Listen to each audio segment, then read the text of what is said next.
paalis na ako. Sunduin ko si Marcos. Saan yung pakamdam mo sumisipa? Ano siya, break siya eh, nung huling ultrasound ko.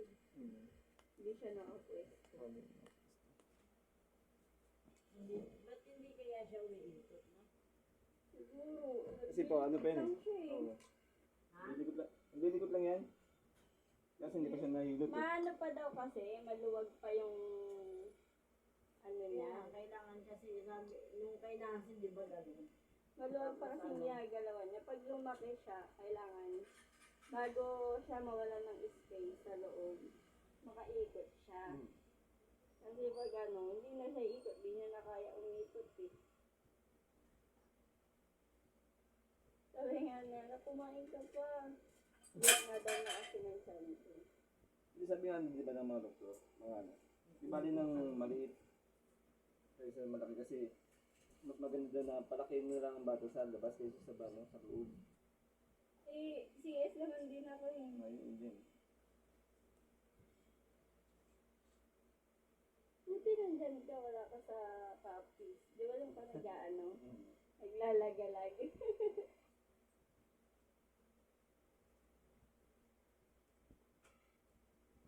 Napanood ko yung vlog ng papa mo, yung sa ano. Grabe no? Oo. Napanood mo yun? Hindi. Yung sa vlog ng papa niya. Yung babae sinasabihan. Oo. Si kuya nga pinapanood. Sabi niya doon panoorin. Sabi ko na panood ko naman. Tapos nawala. Hindi ko nga natapos kasi nga diba umakyat kami bigla. Sabi ko, grabe. Tawa ng tawa, tapos iiyak mo. Saan na ano yun? Sa bahay ng babae? Sa bahay lang Hindi mo. dyan, kung pinunta dyan. Ay, hindi na na yan. Pag nahilot yun, lalak yung tiyan mo. Lagi yung masakit yung likod ko kasi ang nabibigatan na. Ganun. Ano kasi yun, nagbabata kasi. Lalo yung sa mipetan, yung ano, yung talaga yung pinakamasakit sa lahat eh. Yung sa mipetan. Ano kasi yung massive. Yung binabata kasi yung massive. Oo. Pinakaraan niya, di na ako makalakad mo ha. First month tsaka second month mo, ano no, masela no. Ano ko, hanggang port. Ano ba ba? Grabe, yung Di ba pinagdaan nagpunta ako pa kami nun. doon sa, ano, papa mo? Oo, yung sa may Sabi acid. sabi ng papa mo, Oo, madami. binaba niya yun. Nung binaba niya yun, yung ginanon niya, nawala yun. Dahan-dahan daw kumain. Oo. Eh siya, tinodo niya. Eh, syempre niya kakagutom, bumalik. Kaya daw nung gabi nag-chat ako sa'yo kung ano. Kasi nga, di ba parang gabi na ata yun. Eh, syempre, hanggang 8 lang ba yung papa mo? Eh, kasi nga ng 18. Oo, 11 na nun. Nag-chat ako. No, pag nakita mo yung post ng papa niya. Ano yung pinapahawak niya dun sa ano? Sa babae. Pag pinapahawak na nun, ano siya? Eh, yung iba, Umaaray. yung iba kasi, yung mga, ano, mga ibang reliyon, hindi naniniwala kasi. Pero, katoliko lang talaga yung naniniwala. Pero pagka na, ano nila, nakita nila yung ganun. Di ba, kahit ikaw, nakaano ka din sa, nung, ano kayo ng, ano, yung sa Manila?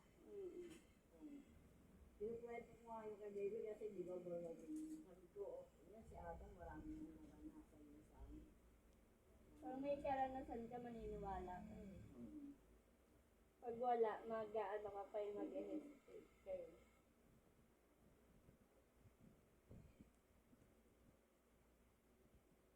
Likot yan. Ito. Galaw, di ba? Papansin yan eh. Yung nag-chat siya, nandun kami sa Hasmin. Ayun, ano ba yun lang? Sa Paano siya ng ano, Ano sa babae? Hindi, OJTT lang. Hindi nga siya na ano eh. Hindi pa siya nangila. Kasi naka-break niya, di ba? Eh, pero kung lalaki naman, makikita naman agad kasi yun. Kasi di ba may lalawit dun kahit naka-break siya. Eh, wala talaga makikita. Hindi niya niyan. Kaya sabi ko, Mga babae yan.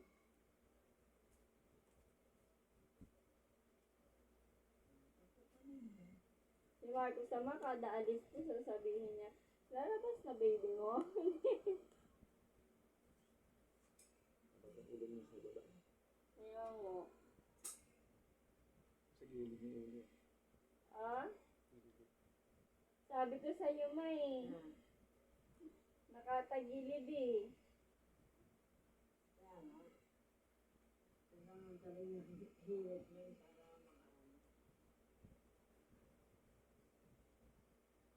Kasi ang galaw niya, dalawa eh. Ganito eh.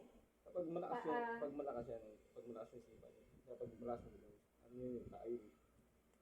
Pag ganun, dalawahan yung galaw niya eh. Kasi siguro nakatagilid to.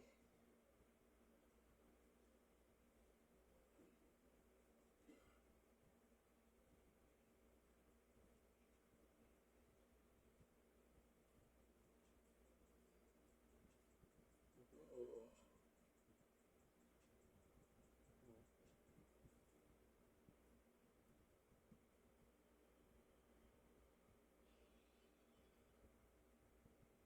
Kasi ano na to eh, pag nag-7 na to kasi pusa na siya mag-ano, pusa na siya magpe-pesto. Oo nga, Les. Request ko pa naman. Ang pag-ilog kasi, alalay lang din yan. Alalay lang din yan. Kasi yung ano niya, yung panindihan niya, yung tapos yung mga ano niya, sigilid. Kasi kusang gumagalaw yan eh. Kung ano mo siya, kung gilutin mo kasi siya, kumbaga hindi na siya mahirapan din mag-ano, mag-pwesto. Sunod na lang siya. Hindi mo siya lalaki.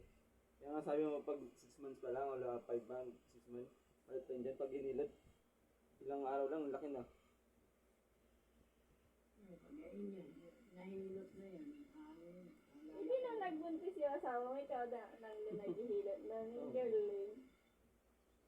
Kasi di ba yung lola ko, lagi, kapag sinasama ako, nak, sama mo ako, nak, magilot ang buntis. Nakikita ko kung paano siya magilot. Yan sa lahi niyo rin naman talaga yun. Kasi ano, di ba si Laila? Si Oo. Nanay Laila. Sabi nga ng asawa ko, ano ba naman tong ano, hinilot ako, parang ginaganyan ka lang. Talaga ganyan ka lang kasi usa naman kasi ka lang ano ang bata. Iikot. Oo. Siya mismo ang ano ng pesto. Halalay naman din yun si Ate Lay. Pwede talagang Pilote ng ano. Hmm. Kasi na ano yung bata. Grabe pinagdaan ako sa ano yan. Si Greta. Ano yan? 3 buwan ako walang kain. Oo. O di ba ma? 3 buwan ako walang kain. Yung 53 na timbang ko, bumagsak siya ng 48. Yung mga feeling binagsak. Tapos yung pagka-4 months, yung nakakakain na ako. Ngayon naman, tumaas na siya, nasa 55 na ako. Tumubra pa ng 2. Kasi gutom ako lagi. Ngayon, yung breakfast mo okay na? Wala na nakakakain na ako. Ayun na yung Sa ano talaga, sa pagbubuntis lang. Kasi wala naman ako parang nun ano, eh. parang na-trigger. Oo, wala naman kasi talaga ako nun. Nagulat na talaga ako. Bakit hindi na ako makakain?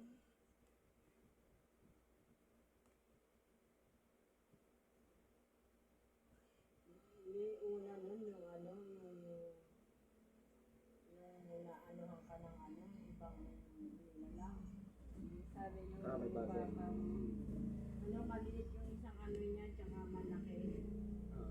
Yun, mula nang simula doon. Tapos, ano, yung umatake yung acid niya.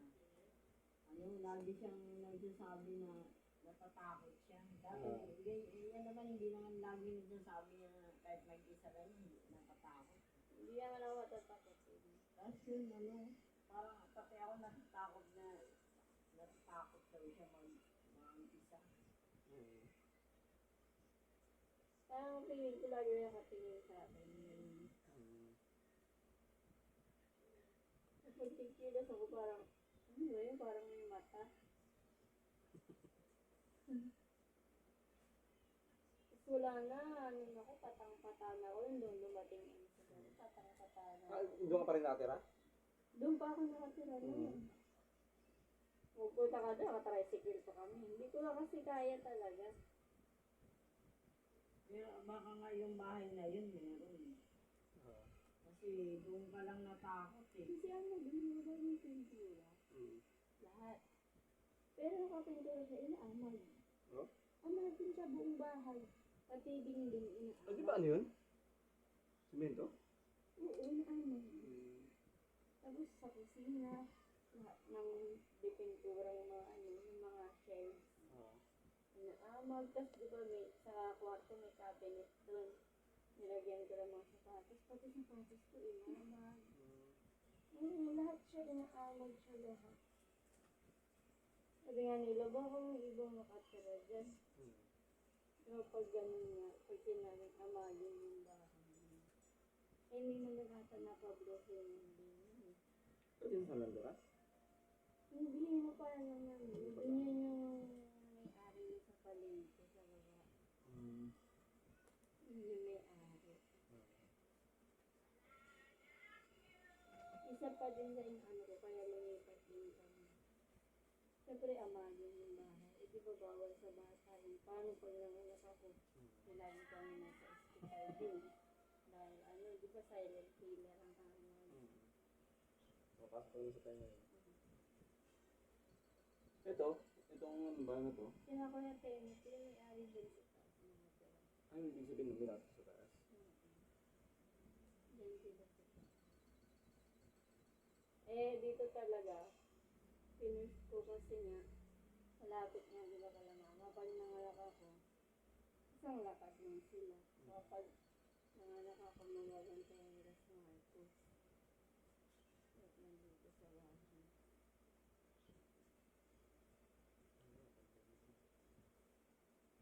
Ano yung nakasalas ko tayo dito?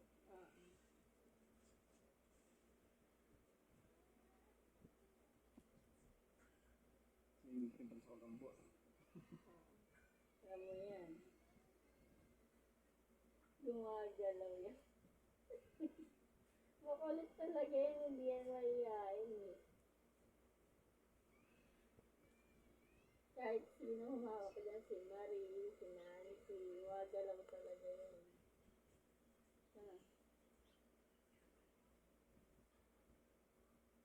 Nag-ano kasi yan, nagugutom daw siya.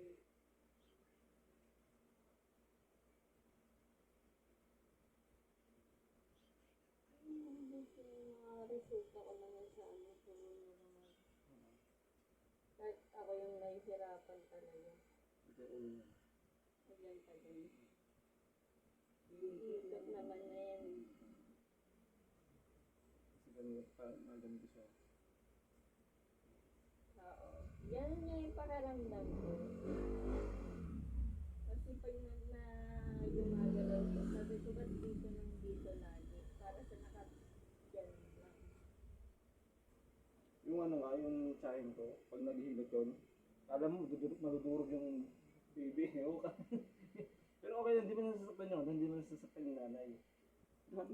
Masakit yan, sabi mo, masakit yan. Kasi ano yun eh, parang rubber yan eh. Yung lola ko kasi manghihilot din. Opo. Ano, ang nagmana sa kanya, yung ate ko, yung pangalawa. Yun, marunong yun maghilot, marunong yun maglaglag yun. Kaso ang mali lang ng lola ko, ang diba pagka manghihilot ka, maraming tumatakbo na magpapalitan. Kahit na noon pa rin, nasulit noon. Sa'yo may lumalapit sa'yo dyan. Oo, kasi ang gabi hindi. Tapos ano, Kahit kahit na, din ni si ate, kahit na yung hindi dami hindi na ano, lumalapit hindi, sa'yo. minsan yung, di ba, yung mga, ano, yung sasabihin ng nanay na ganyan, yung walang walang ama o ano, Oo. napapa-oo na lang yung lola ko. Eh, pag ano, binabayaran siya. Yun nga yung, di ba, kasalanan niya. Parang nang pumatay ng tao. Talagang aminado naman ako talaga na ano, nag-ano talaga lola ko. Eh, sa papa mo may lumalapit. Yung ate ko, sarili anak niya, malaki na, nilaglag na. inano niya, binaon niya doon sa ano yun. Kaya nga, nagkamalas-malas na yun, si nanay ko, Oo. si Lisa. Tapos si Nancy, muntik ko na nga yung balagdag. Tapos si Nancy, pagka inaano ng ate ko na yan, ano na yung ano sa akin. Sabi niya, Dave, ano, palakihin mo muna to kasi nagtatago daw si Nancy. Doon sa ano, hindi daw niya makapa. Ibig sabihin, ayaw niya. Nagtatago. Kumbaga, kahit isang buwan lang, may isip na eh. Hindi, anong kasi ano niyan, kapag isang buwan, 2 buwan, wala pa yun, parang ano lang yun eh, parang luma pa lang yun. Oo. Pero pag nag-3 buwan na yan, ayun na, Oo. hindi na ano, Sabi ni ng kapatid ko, may totoo. ano, 3 buwan pwede na yun, ano. Eh, nung nag-3 buwan na, hindi ko na yung pinano. Sabi ko, yung pangalang, ano, ang sakit, masakit talaga pagka yung duduro. Malaki pa naman binabayad mo sa ganun. Pag gusto na magpalaglag. Kaya nga, Sinasabi ano, yung ate ko, si Edith, di ba, nandun, ano yun. Pagka may inano yung lola ko, may nagpapahindot sa kanya. Ang bigas nila, yung humay. Oo. Yung ano, Humay. bibili ng humay yun. Kasi yung mga kinakain sa Cebu, ano yun eh, puro Mais. yung mais Oo. na ano, binibiling. Hmm. Tapos eh, yung masarap yung ano, yung humay, na doon din kumakain si Edith doon, mag-ano. Si ate yung mama, sinasabi niya sa akin, ino-operan daw siya 40, 30, para daw maglaglag. Sino? Ayaw niya daw talaga. Sino? Si ate Jo, ang nag-iilat namin sa akin. Oo, ganyan yung karamihan. Basta manghihirap Ganun ka, din yung mga presyo. mag-offer sa'yo Ganun lang. yung parang matitempt ka din na ano yun. Siguro. Meron talagang ano, basta manghihirap ka. Ano ba yun? Pag sige na ito, ginaganon daw siya. Kasi may pumupunta na ano, nabuntis lang, walang ama. Madali nga lang nga daw yun, sabi niya. Madali lang daw yun. Hindi niya daw ginagawa. Si Aling Emma naman, ang ano style niya, dinudukot niya. Yung ano, Basta? oo, dinudukot niya yun. Ganun, ipapasok niya yung daliri niya ng ganun, tapos susunkitin niya.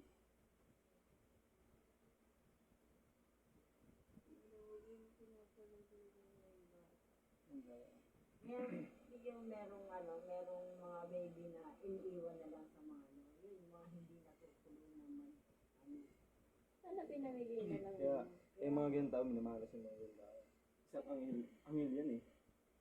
Tapos, Kaya nga pagka may yung mga hindi nag-aana, pagka may inano sila ng gano'n, bigla na lang nagbubuntis yung babae. Ako di ba, hindi naman ako nagpapaanak sa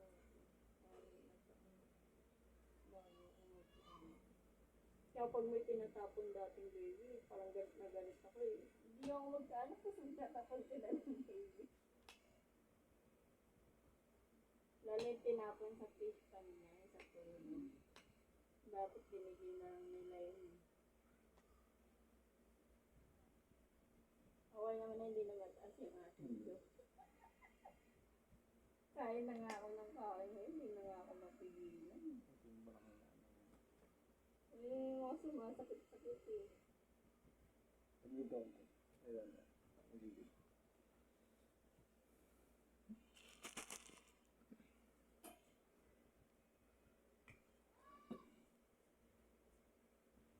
Buti wala kayo sa kapit mo.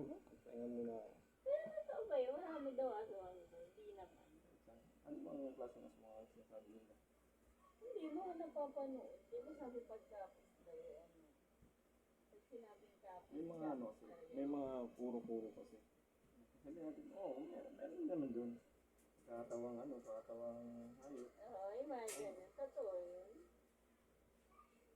Pero yung nakakatakutang ko tuloy na si Darin. Sa ito lang, ang pinakano kasi dyan. Diyan kasi nahuli yung sinasabi ko na aso niya si Panginoon ko siya. Taga-Capiz kasi yun eh. Ay, taga ano yun eh, taga Iloilo yun eh. Diyan lang siya nahuli. Kaya binasagan na ang ano, ang mga aswang taga Capiz. Pero ang lugar talaga nila Iloilo. Ay, yung kuya ko, asawa niya kasi Capiz. Kasi umuwi sila ng Capiz. Insunan yung kapatid ko lalaki. Yung isang lalaki na kasi yun. Yun, hindi naman matatakotin yun. Ginawa nung yung asawa niya. Pinasundan niya dun sa kapatid niya. O sundan niyo yung baka mamaya maaswang yun dun. Oo, naanohan nga yun eh. Tapos yung anak ko nila na isa, parang na-encanto. Ang niya, pagka-encanto kasi nangingitim. Tapos yung mata, hindi nakapikit na gano'n. Yung may siya, may dilag siya ng konti. Then, nakuha ng encanto. Marami kasi kaya nga, hindi naman. Yun, inaanak ni papa mo. Pero looban pa kayo, yung pinupuntahan. Sino ba pinupuntahan niyo doon? Looban pa. Saan kayo natutulog? Sa bahay na. Looban pa. Talagang ba kayo? Taga-Capiz kayo? Si mama. Looban pa yun. Ang bayan siguro namin sa parang kasi layo ng Marilao. Wala dito? Layo ng bayan namin. Layo din. Kaya dinala ko yung motor ko dun kasi mahirap din kapag wala kang service. Pati papa mo taga doon din. Taga-sibil man si papa. Ah, iba. Iba pala papa mo.